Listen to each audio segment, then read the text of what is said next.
Hi everyone, welcome to Grey Horse Yoga. I have my two lovely assistants here today, my two yoga dogs, Roxy and Coco. They may try to help us today with what we're working on, but I'm not sure. So, all right girls, can we move out of the picture please? Go ahead, go. Maybe not, we'll see. So actually I can talk a little bit about what we are going to work with today. So we're going to talk about our sit bones in the saddle. The even weight of our sit bones is very important when we are riding.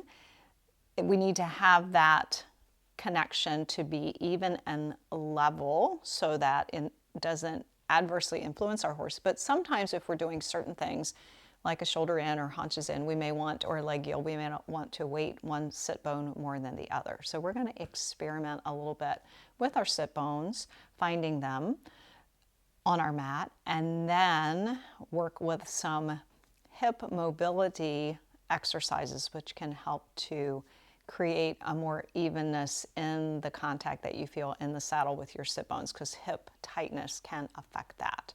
So if I can get Miss Coco to move out of the way, we'll try this. All right, Coco Puff, just move over, baby. Good girl. So start, that was a good jump.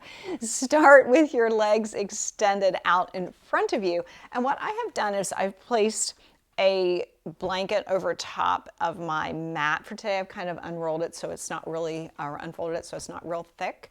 But I want you to feel your sit bones. So sometimes this can be a little hard and crunchy on your hands, so you might want a little padding under there. But if you slide one hand under your bum and the other hand under your bum and just kind of wiggle around till you find those sit bones, feeling the weight. So my palm is facing down.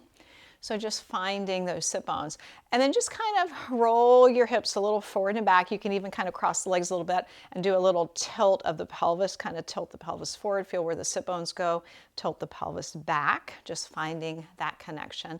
And then just sit for a moment, maybe again with the legs extended out so it's a little more even contact. And notice if you feel more weight in one sit bone than your other. They may be perfectly even and that's great, but you may find that one is more heavier than the other one in your hands, and that can again be created by tightness in the hips. So go ahead and slide the hands out.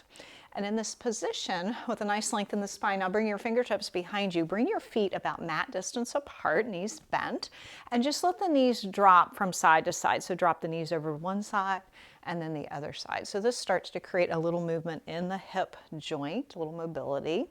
And it also gives us a little massage across those sit bones to start with. So just a little movement side to side.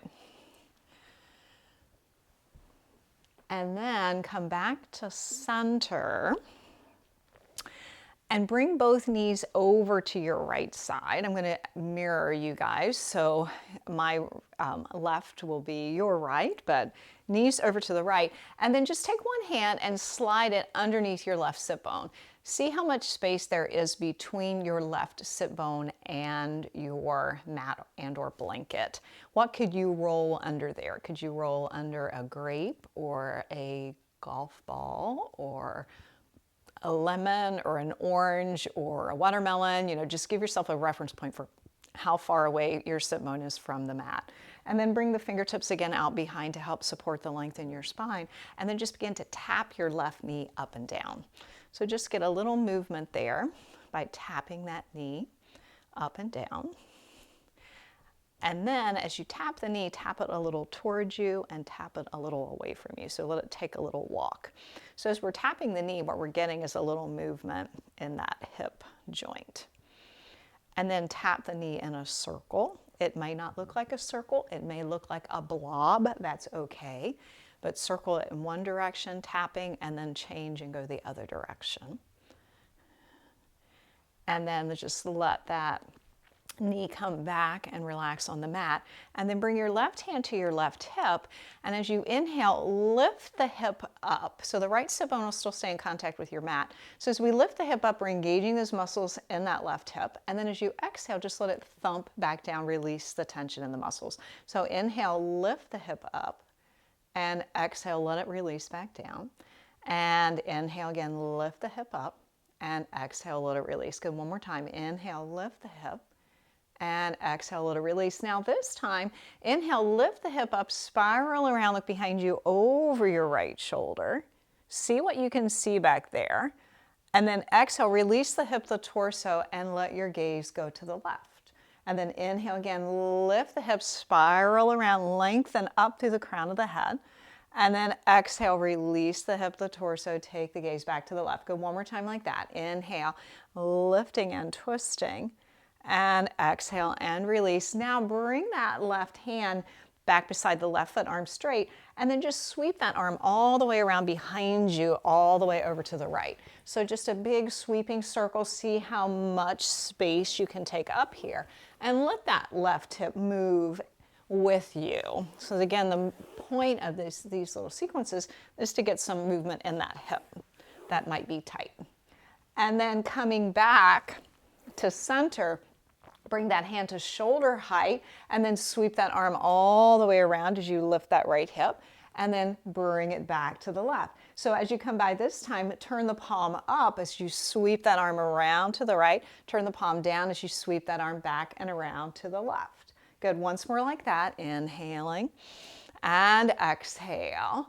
Now bring your hand down beside the left foot, anchor your right palm to the mat, a little bit out from that right hip. We're going to use this for support. So we're going to inhale, press into the right hand, sweep that arm up and overhead, lift the hips up, and then exhale, come all the way back down. Good, couple more times. Inhale, sweep that arm up and to the right, and exhale, and sweep it back down to the left foot. Go one more time. Inhale. And exhale. So this time we're going to lift up and stay here. Sweep up through that right arm. Think of that nice length all the way up the left side of the body.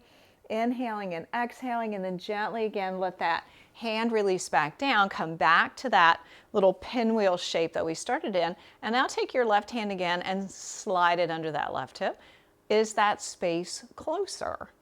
Is your space between your sit bone and your mat maybe a little less? If it was a golf ball the last time, is it a grape now? If it was orange the last time, is it a lemon now? So again, just thinking, noticing if you've got any difference there. You may not, that's perfectly fine, but just notice if you did. And then bring the feet again back out in front and just let those knees again drop side to side. And as we move, notice if this left hip feels any different. That's the one that was working for that sequence. And then letting the knees again now release to the left, come into your little shape of your pinwheel here. And then take your hand, check under that right sit bone. How far away from the mat is that sit bone? It might be totally different than the first one. So again, is it a grape? Is it a golf ball? A lemon? An orange? A watermelon? What do you feel there? And then same thing, fingertips again behind you. Find that nice lift and length up through the spine. We always want to keep that alignment in the spine. And then begin to tap the right knee up and down.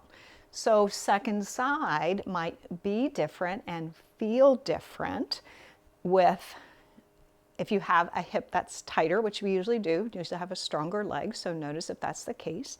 Tap the knee a little towards you and a little away from you. Again, just find that movement. And then tap the knee in a circle. Again, might be a blob, an oval, might have a flat side, doesn't matter. And then circle the other direction. Again, just feeling that movement in that hip and the ankle too. And then back to center. Now right hand to that right hip. So inhale, lift the right hip up. And exhale, just let it thump and release back to the mat. Inhale, lifting it up. And exhale and release. Good, one more time like that. Inhale, lift. And exhale, release. Now, inhale, lift and take a twist, spiral around, look behind you over that left shoulder, see what you can see back there. And then exhale, release the hip, the torso, take your gaze to the right. So keep that going. And as you do this, you might notice a different range of motion with this hip. As you spiral around, exhale again, release the hip back down. Good, once more, inhale, lifting. And exhale and release. Now bring that right hand back beside the right foot. And we're going to sweep that right arm all the way around. So reaching, making as big a circle around you as you can as you sweep that arm. And then as you come back to the right this time, bring the hand to shoulder height, palm facing up. Sweep that arm around to the left as you twist to the left, palm face down as you come back around to the right. Good, couple times. Inhale, lifting and twisting, and exhale, and release. One more time, inhale. And exhale. This time, bring the hand back beside the right foot. Anchor the left hand. Again, it's going to support us as we lift up. So inhale, press into the left arm, left hand. Sweep that right arm up and overhead. Feel that nice stretch to the right side of the body and the hips. Exhale, release all the way back down. Good. A few more times. Inhale. And exhale. Good. Once again, inhale. And exhale. So we'll hold this one again, couple breaths. So feel that nice, good length and stretch to the right side of the body, from the right knee, up the right thigh, the ribs, the armpit, all the way to the fingertips. Guys, nice stretch in the hips. And then come all the way back down. Again, find that nice alignment again in the spine. Take that right hand again, check back with that right sit bone. Has it changed in how far away it is from the mat? Again, maybe it didn't, that's okay, but exercises to help a little bit with mobility in the hips. So let's bring those feet back out in front and just let that knees again release side to side. Last little sequence there for loosening up and releasing tightness in the hips. So I hope that helps you in your riding. Again, when we are in the saddle, if we find that we're putting more weight in one sit bone than the other, it can affect, how our horse is going, whether it's easier to turn them one way or the other. Notice that when you're in the saddle the next time. Do you feel that even weight? And if you don't, what can you do to change that? Or trying these exercises right before you get on, maybe before you go to the barn, to see if that helps you when you are in the saddle for your next ride. So thanks for joining me today, and I will look forward to seeing you again soon in the saddle or on the mat. Bye-bye.